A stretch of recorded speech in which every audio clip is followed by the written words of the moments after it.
Hello, magandang araw po. Ang lulutuin po natin ngayon ay chicken with mushroom.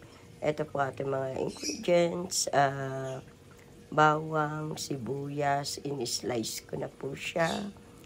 And then, yan po ang atin pong pinaka-ingredients. And then, meron din po tayo ditong mushrooms. Button mushrooms po siya.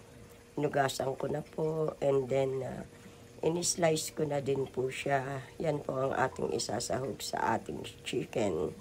Ang gagawin po natin dito ay igigisa lamang po natin ang chicken sa bawang at sibuyas. Ito po, igigisa po natin siya. Dahil po natin yung bawang. Brown po natin yung bawang para sa ganun po magmagulabang po yung ating halin. So, pagkakapit natin ilagay yung onion, nakarami lang po natin yung onion.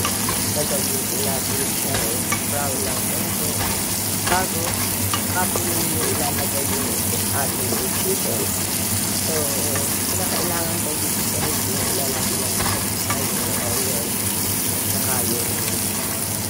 Yung garlic para po malasa po. And then, kapag natin yung ating chicken. So, ito natin ready pa talaga yung ating chicken kasi ayaw natin na masalmonella tayo. Yan po, ganyan po magiging itsura yan. Isang kutsa po ninyo yung inyong chicken sa bawang sibuyas. And then, lagyan nyo ng asin, paminta, at saka garlic powder. At saka, pag luto na yung chicken, saka nyo po ilagay yung mushrooms. And then, gisa din yung mushroom, kasama na po siya noong chicken. Hanggang sa maluto siya. Ganun lamang po kadali yan ang pagluluto po ng mushrooms chicken. And then, dahil kailangan po luto na yung ating chicken bago niya natin ilagay yung mushrooms kasi po napapakadaling lutuin ng mushrooms.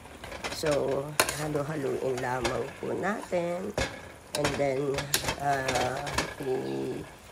ipakuloan natin ng konti. Konti lamang po. Hindi po yan tatagal mga 5 minutes po. And then, ano na po, ang itsura ng ating chicken mushroom. Kung meron po kayong oyster sauce, pwede din po yung lagyan ng oyster sauce na konti. Pero po yung ladagihan dahil ang oyster sauce po ay maalat. So, dahil nilagyan nyo na po ng asin, paminta, at saka garlic powder. So, tikman na po natin ngayon ang ating niluto chicken mushrooms. Handa na po natin ito. Dito na po ito. Maraming salamat sa mga